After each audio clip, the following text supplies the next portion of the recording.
Assalamualaikum dan salam Ramadan. Jadi, tajuk tazkirah saya pada hari ini ialah berkaitan dengan Ramadan merupakan bulan untuk berpesta ibadah. Jadi, apa yang dimaksudkan dengan berpesta ibadah? Bukan dalam konteks yang lara, tetapi apa yang dimaksudkan dengan berpesta ibadah ialah kita membuat amal ibadah, kebaikan secara berterusan, istiqamah dan meningkatkan daripada kebiasaan. Jadi, tahukah anda bahawa bulan Ramadan ini merupakan penghulu segala bulan dan merupakan bulan yang istimewa berbanding bulan-bulan yang lain? Jadi, kenapa bulan Ramadan merupakan bulan yang istimewa berbanding bulan-bulan yang lain? Kerana dalam bulan Ramadan, Al-Quran diturunkan dan dapat satu malam yang lebih mulia daripada 1000 malam yang dinamakan Malam Lailatul Qadar yang hanya ada pada bulan Ramadan. Dan keistimewaan lainnya pula ialah terdapatnya solat sunat tarawih yang tidak ada dalam mana-mana bulan melainkan bulan Ramadan.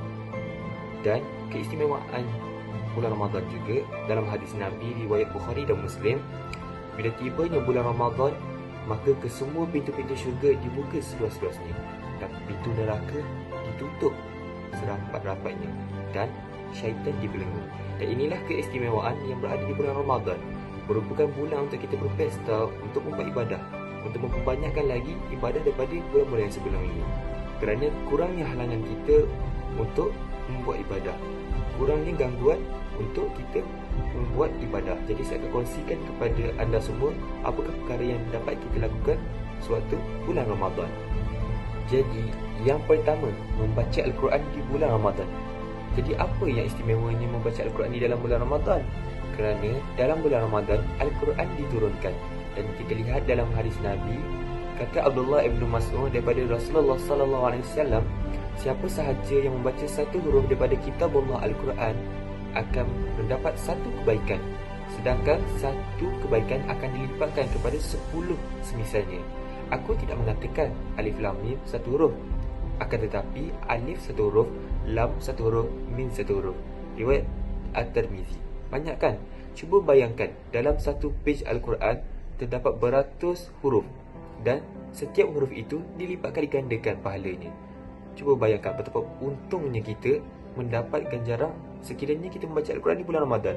Kerana apa? Apabila kita membuat amal ibadah, kebaikan di bulan Ramadan, kita punya ganjaran akan dipertingkatkan, akan digandakan oleh Allah kepada kita, hamba-Nya.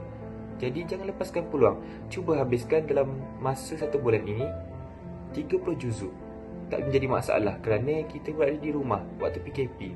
Mestilah tak ada perkara sangat untuk dibuat berbanding dengan tahun-tahun sebelum ni. Mungkin kerana sibuk dengan kerja.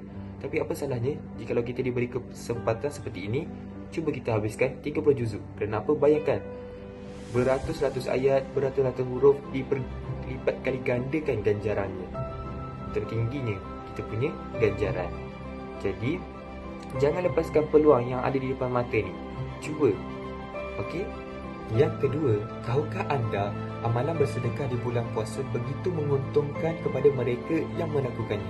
Kerana apa? Kita lihat dalam hadis Nabi, Nabi telah menyatakan amalan bersedekah mampu menghapuskan dosa seperti mana air memadamkan api.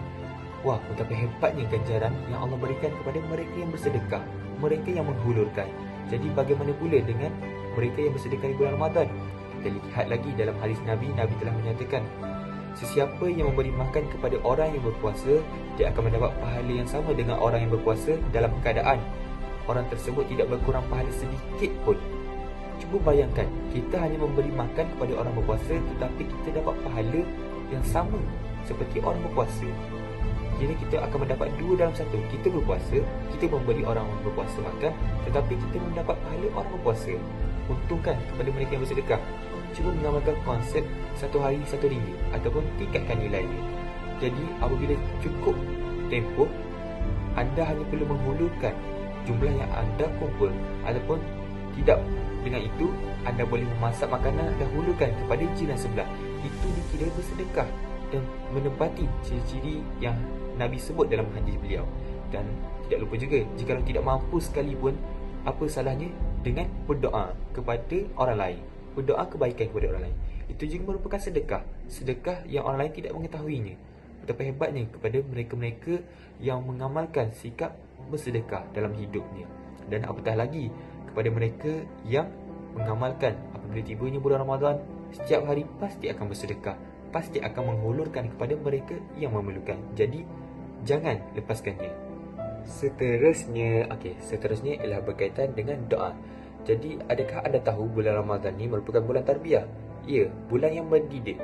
Jadi saya nak anda mengamalkan konsep satu hari satu doa. Cuba hafalnya supaya perkara ini dapat dibiasakan dalam kehidupan harian. Dan apa yang istimewanya membaca doa di bulan Ramadan? Dalam hadis Nabi riwayat Ahmad telah dinyatakan 3 golongan yang tidak akan ditolak doanya. Golongan yang pertama, orang yang berpuasa sehingga masuk waktunya untuk berbuka.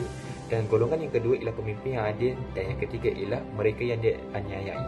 Okey, bayangkan kalau anda berdoa selepas bermulanya fajar sehingga tibanya waktu berbuka. Pada tempoh itu, doa kita tidak akan ditolak oleh Allah. Dan anda boleh berdoa sepuas-puasnya kepada Allah. Anda boleh meminta. Dan tahukah anda siapakah golongan mereka yang sombong? Mereka yang paling sombong dan mereka yang paling bongkak ialah golongan mereka yang tidak meminta. Mereka yang merasakan mereka lebih besar. Kerana apa? Mereka yang merendahkan diri, mereka yang tahu akan kehinaan diri, akan sentiasa meminta, akan sentiasa meminta daripada Allah.